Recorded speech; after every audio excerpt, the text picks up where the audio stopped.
Final Fantasy 15 is a pretty solid game, but I'm sad to say that's the biggest compliment I'm willing to give it. I went into the game knowing about the exploration, the combat, the side quests, and the totally heterosexual camaraderie present throughout. I was charmed by the fishing segments, the high-resolution shot of Ignis's home-cooked meals, the fun banter between characters, and the long, reflective car rides from place to place. I noticed the story seemed disjointed and incomplete, but I was having such a good time exploring the world and taking pictures with Prompto that I never really minded some smaller setbacks, like the pick up item button being the same as the jump button. A problem that plagued me endlessly. Or the fact that the game has to think for a moment before it'll register that you've targeted something. I'll stay away from major plot spoilers and the like, but if you want to have absolutely nothing spoiled for you, you're better off playing it for yourself, as I have to give context for certain opinions that won't make sense otherwise. So mild spoiler warning for the duration of this video. My first observation is how the story feels incomplete as a result of Square Enix making the obtuse decision to lock away certain aspects of character development into two different pieces of media, Final Fantasy 15 Brotherhood and Kingsglaive. 5 short 12-minute anime episodes and a $15 110-minute movie that wastes a lot of time and doesn't accomplish much story-wise. The anime nicely fleshes out some details about the characters, like Noctis being an unconventional prince who breaks the rules and doesn't care about studying or keeping his room clean. We learn Prompto used to be an insecure kid who tried to meet a young Noctis, but after making a comment about how heavy he is, Prompto took up jogging and made a complete physical 180 before successfully reintroducing himself, which establishes how he got involved with Noctis' royal friends. Ignis is a butler/chef/chauffeur, and Gladiolus is his bodyguard and mentor, and they both get limited, albeit fulfilling, exposition throughout the brief episodes. I definitely recommend anyone interested in the game watch Brotherhood on the official Final Fantasy 15 YouTube channel, as it's a pretty good watch that helps familiarize yourself with the characters. I do, however, have plenty of issues with Kingsglaive, which you have to pay for separately if you didn't purchase the deluxe edition. It advertises itself as an epic story about King Regis defending his kingdom, but it was really just an attempt at being a high-fidelity action movie and squeezing some extra money out of the final product with the justification that the player will be missing a lot of narrative meat without it. King Regis gets betrayed by some Imperial cunts.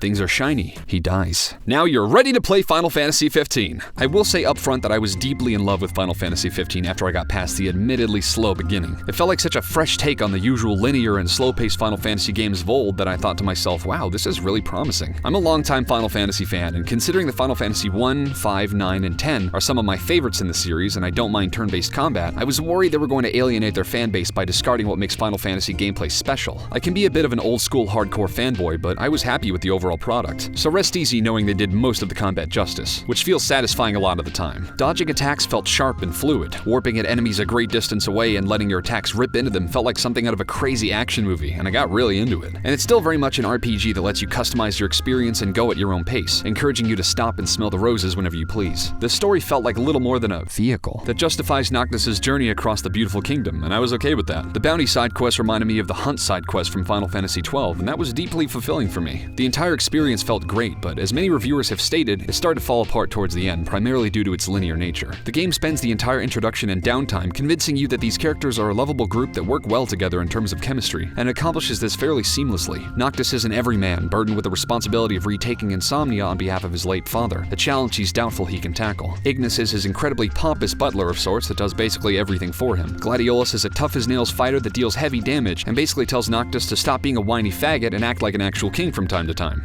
You think you're a king, but you're a coward. Shut up! Don't do this! And Prompto serves as an obnoxiously high-energy comic relief character that eroded my patience until I learned about his identity and self-esteem issues, at which point he more or less became my favorite character that helps pull at the player's heartstrings towards the end of the main story. The game absolutely succeeds in making the player fall in love with this fun-loving, quip-spewing group of dudes on a road trip to save the princess, and I had very high hopes for the remainder of the game. So much so that I was defending it on social media and encouraging people to give it a chance, but I take it back. So this is the part of the video where I get kind of mean. Keep in mind I had a ton of fun with this game, and I'm sure once more content comes out for it, Final Fantasy 15 will be one of the most memorable RPG experiences I've had in recent years. But I'm a pedantic asshole who expects perfection from AAA games, and I don't like giving passes to games that charm my pants off but have many glaring flaws. Barring the previous praise I mentioned, this game as a whole eventually irritated the shit out of me by the end of the story. Without going into spoilers, I'll just say that chapters 1 through 10 were fun. They felt adventurous and compelling. Chapters 11 and 12 started to feel tedious despite the story feeling like it was really going somewhere. Chapter 13 was a long series of hallways with some ham-fisted attempts at stealth that received such criticism that they're apparently patching it to make it less tedious. And Chapter 14 was the conclusion that focused so much on Noctis that I felt like the game completely scrapped the brotherhood motif it so fantastically set up, because they realized he needed to be king, and kings aren't as kingly when they have a sexy Japanese posse. Then after an anticlimactic final boss, the game says, hey, you can go back in time to when the game was fun and play Chapter 15, a chapter they used to basically mean the end game.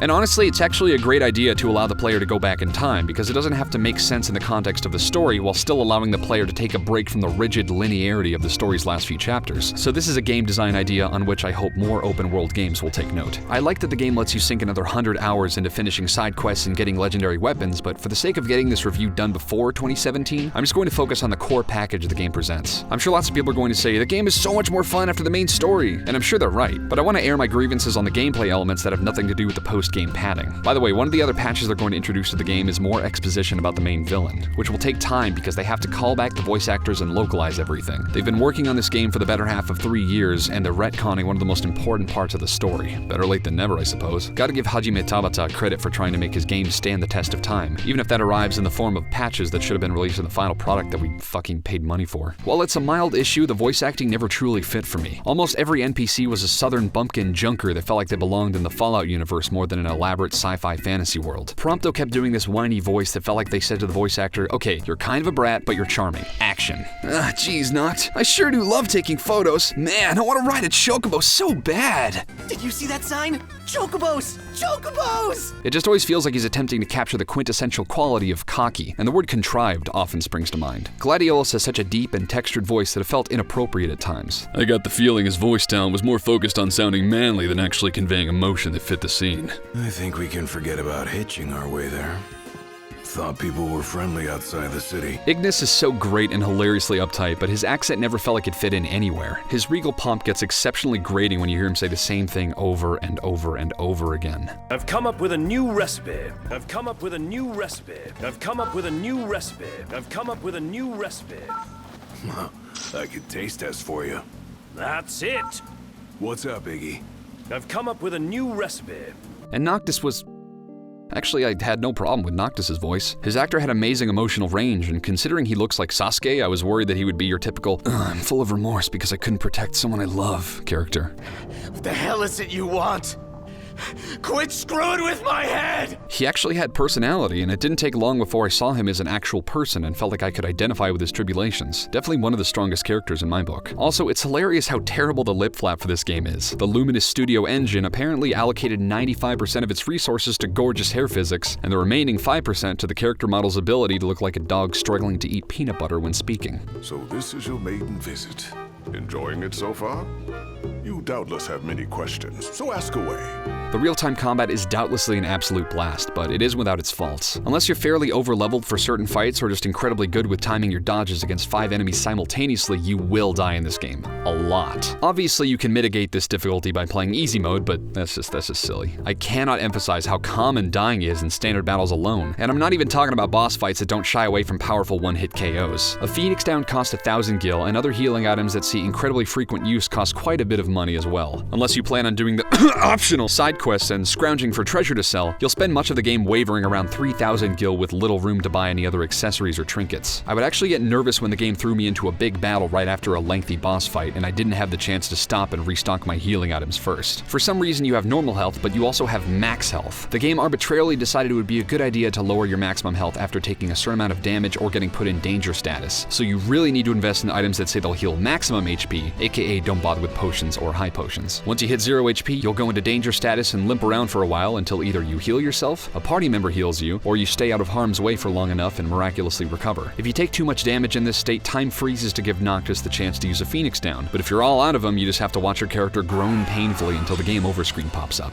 My main complaint about all of this is that there's too much focus on item use and inventory management. For a series that wants to appeal to the masses without alienating its original fanbase, it sure wastes a lot of your fucking time scrolling through item descriptions before you inevitably enter danger status and have to do the same thing again several times. If the character characters had more HP and could take more than 2 or 3 hits before nearly dying, I could see this problem being easily remedied. But the game has all the annoyance of turn-based combat with all the problems of making tactical decisions in real time. And yeah, I'm sure grinding a lot more could help mitigate this frustration, but considering I was already doing plenty of side quests and fighting things whenever I could, I feel like the game either expects fantastic reaction time during combat, or for the player to invest a great number of hours before continuing with the main story, which shouldn't be the case in a modern action RPG attempting to appeal to new players. Like in the old RPGs, absolutely, that was pretty much a given for players to grind a fuck ton just to beat a boss, but I'm not sure what target they're trying to hit by making grinding mandatory for a smooth story experience. But Chaseface, there's a wait mode that allows you to take your time and it resolves a lot of your criticisms of the battle system. Yes and no. It was definitely nice to have a moment to decide what attacks to use before being thrown into battle, but I found it got in the way more often than not. I'd find myself fighting a boss and wait mode would activate, but it was usually more of a hindrance than anything. I could exit out of it by moving my character a little bit, but then it would do it again almost immediately. Sure, you can turn it off again in the options menu, but there was never a need to do something similar in earlier RPGs, so I wish they could have balanced it out in a more reasonable way. I don't have the perfect solution to every flaw because I'm not a game designer. I'm just some loudmouth cunt on the internet with an expensive mic, so I don't know what you want from me. The combat is great when it works, but I never really enjoy games that feel like they're on rails. Hey, go attack that enemy. Whoa, slow down there, slugger. You can just hold down the button. We know your inexperienced gamer brain can't handle time button combos, so we made it painfully simple for you. Well, hey, at least it isn't Final Fantasy 13. You can thank us for that. The idea of holding down circle to attack and square to dodge boiled the gameplay down to pressing and holding one of 2 buttons. Hold down square when it looks like the enemy's about to hit you, and then when he's done, keep holding circle until he dies. I prefer games that let you hammer on the buttons to really feel a sense of impact when you're destroying an enemy, which is the same reason I didn't enjoy Crisis Core's combat. The game will often prompt you to hold down the dodge button when the enemy is winding up a parryable attack, but there will be times when you hold down the dodge button and an enemy will hit you with a really strong undodgeable attack. I would have preferred if the game did away with the hand-holding parry prompts altogether and let the player figure out for themselves by reading the enemy's wind-up animations, because it ended up feeling like an unhappy medium. By the way, why do games still arbitrarily control your walking speed? I first noticed it in the beginning of the game when I was forced to walk while passing through a restaurant, but then allowed to run once I got back outside. But there's an entire section of the game where you're cautiously tiptoeing around an underground lab and the game only allows you to run when enemies are nearby. Like, what fucking purpose does it serve when a game forces a walking speed on you? If it's a huge, beautiful area and the game wants you to fully appreciate the sights by preventing you from hastily breezing through it, then I get why they'd cap your running speed for the sake of a good experience. But by the end of this section, I was having Ocarina of Time flashbacks as I hilariously dodge rolled my way through these empty hallways because it wasted less of my time than abiding by the game's rules. I also have to address the camera. Holy shit, the camera! It's true that many games to this day have trouble perfecting the art of presenting the action in a way that doesn't disrupt the gameplay, but I have so many issues with this game's camera. It first materialized when I would fight monsters in foliage-heavy areas and the camera would get stuck on random trees and bushes, usually while fighting numerous powerful monsters. But as the story progressed, the problem increased exponentially. Sometimes the camera would get blocked by an object while I was talking to an NPC, which was hilarious in and of itself. But during very crucial fights, the camera would actively look away from the enemy I was targeting. You can see in this clip I was literally using my left thumb on the right analog stick to try and face my target, but the game simply would not let me. During an intense boss fight, I would not only experience motion sickness from the camera jerking every which way while trying to look up or down at a large enemy, but I felt absolutely confused as to what the hell was going on or if there was some extra camera option I was missing, because I've never played a game with such fundamentally flawed viewing angles. Back when I played the Duche and Platinum demos, I noticed the camera was giving me a bit of trouble obscuring my vision of the fight, so it's unfortunate that these problems were only worsened by the final release. The loading screens are also tremendous, which I understand is because the game is a huge open world and everything has to be front-loaded. But when your PS4 game is slower than Sonic 06 and Bloodborne loading screens combined, you should reassess how big your game needs to be.